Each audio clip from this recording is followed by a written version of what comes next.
as well as it's known as voice.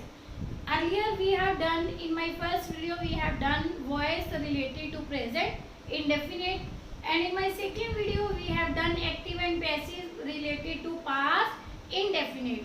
So today we are going to start active and passive related to future indefinite. So let's see.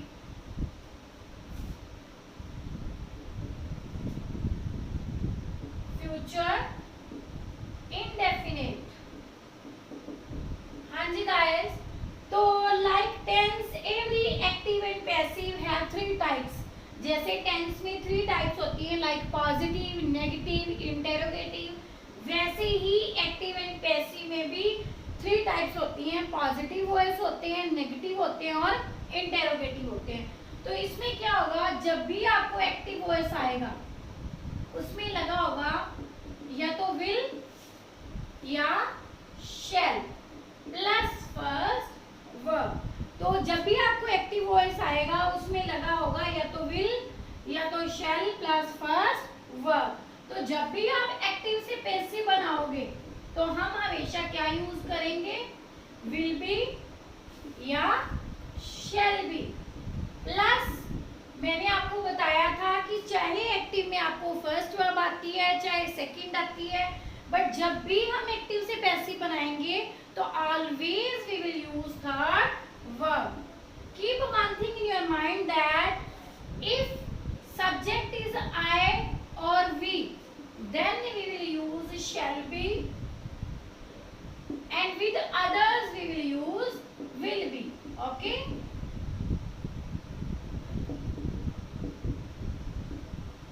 See guys, चाहे आपको active voice में shall आ जाता है, but जरूरी नहीं कि जब आप एक्टिव से पैसिव बनाओगे तो आपने शैल ही यूज करना है.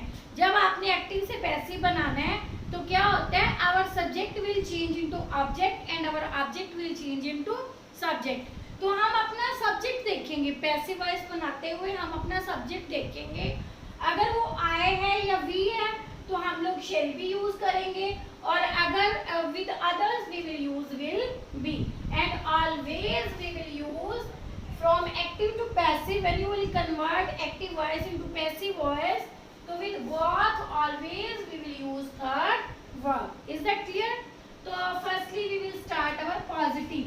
So see its example. She will write a letter. She will write a letter. हाँ जी गाइस, तो ये हमारा एक्टिव वॉइस है. She will write a letter. तो शी आपका क्या हो गया, सब्जेक्ट, और ये राइट आपकी क्या होगी, वर्ब, और अ लेटर आपका क्या हो गया, ऑब्जेक्ट. जैसे कि मैंने आपको बताया था कि कोई भी एक्टिव और पैसिव या कोई भी जो वॉइस है वो किससे बनता है, S V O.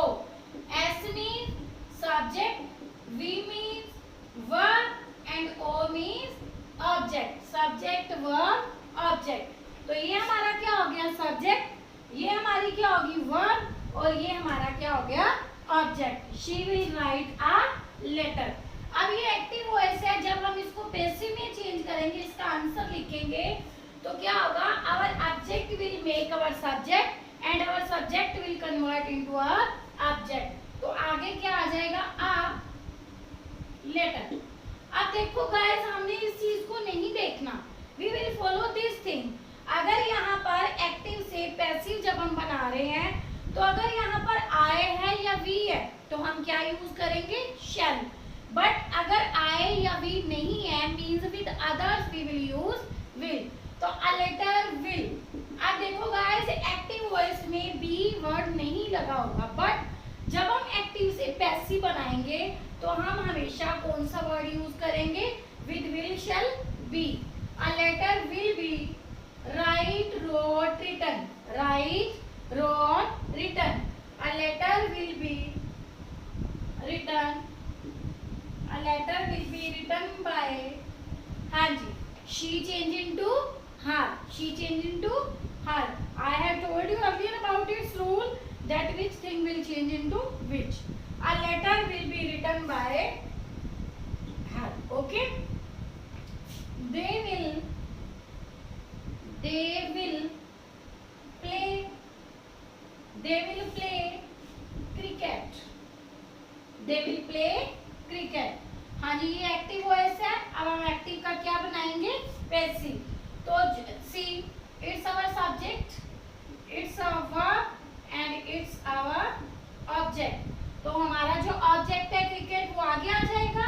Cricket will be played, cricket will be played by, they change into them। Is that clear guys? It's our positive type। Now we are going to start its negative।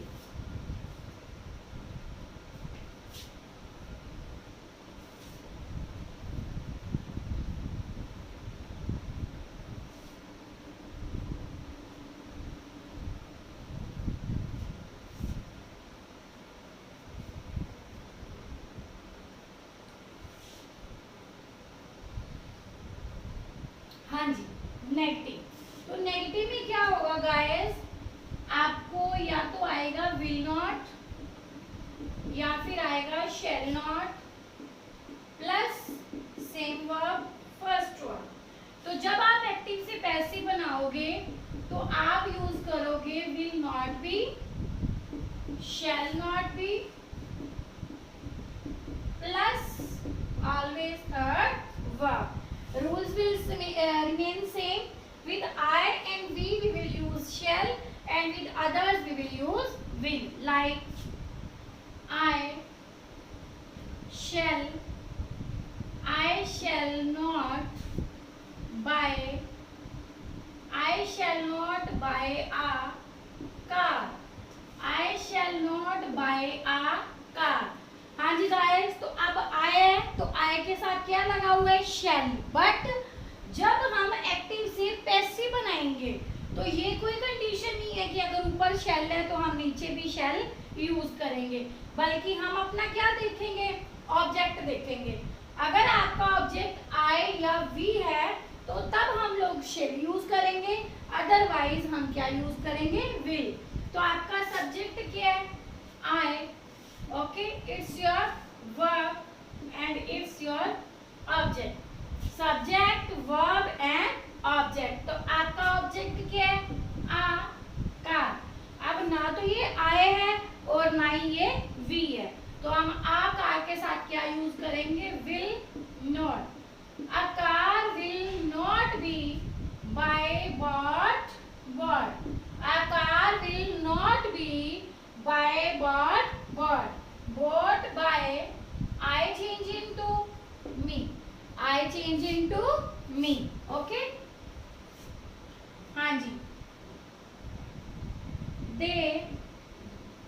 they will not help us, they will not help us, it's active voice and we will change it into passive, active to passive। तो अब active में क्या है, they will not help us. तो दे क्या हो गया आपका सब्जेक्ट और हेल्प क्या हो गई वर्ब, और अस आपका क्या हो गया object. They will not help us. हाँ जी, नाउ बच्चे, अगर यहाँ पर वी है, सब्जेक्ट में वी है, तो वो लास्ट में जाके किसमें चेंज हो जाता है, वी चेंज इनटू अस। वैसे ही जो अस है ऑब्जेक्ट में, वो आगे अस नहीं लिखा जा सकता, तो us will change into we. Okay, we. अब गाइस मैंने क्या कहा था, with I and we will use shall and with others we will use will. चाहे ऊपर विल है बट हम लोग नीचे अपना सब्जेक्ट देखेंगे। ओके, तो we shall not be helped, we shall not be helped by, they change into them। okay guys, I really hope that you understood what is positive, what is negative। now we are going to start interrogative ends with a question mark sign। तो इसमें क्या होगा guys, will shall जो will है या जो shell है वो कहाँ पर आएगा? Before subject. जो हमारे पास विल होगा या शेल होगा वो कहाँ पर लगा होगा? Before subject. Will shall before subject plus क्या दिया होगा? First verb plus question mark at the end. ये किसमें दिया होगा? एक्टिव वॉइस में। जब हम एक्टिव से पैसिव बनाएंगे तो हम सबसे पहले अपना क्या देखेंगे? ऑब्जेक्ट। ऑब्जेक्ट को देखकर आप लोग डिसाइड करोगे कि सबसे आगे विल लगना चाहिए या सबसे आगे हमें शेल यूज करना है। ओके, तो हम लोग भी क्या करेंगे? Use will shall before subject, use will shall before subject plus be after subject. ठीक है, विल शेल आपने सब्जेक्ट से पहले लगाना है, plus be after subject, be subject के बाद लगाना है, plus third verb plus question mark at the end. C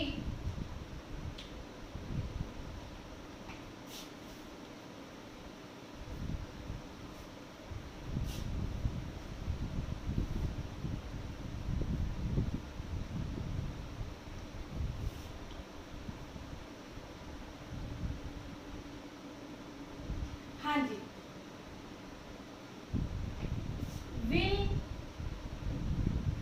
the peon ring the bell? ring the bell। will the peon ring the bell?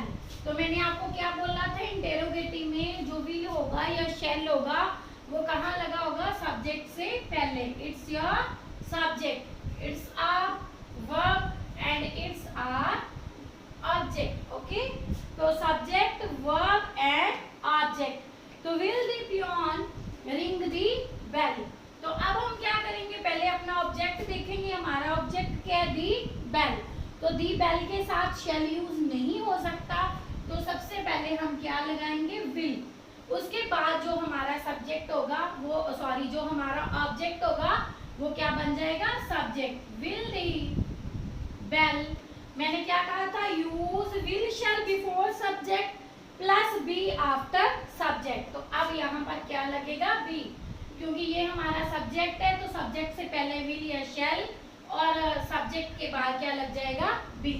Will the bell be ring rang, will the bell be rang by. हाँ जी, उसके बाद जो हमारा subject होगा वो क्या बन जाएगा? Object. Will the bell be rang by the peon and at last question mark sign, third verb plus question mark sign at the end। हाँ जी, will Ram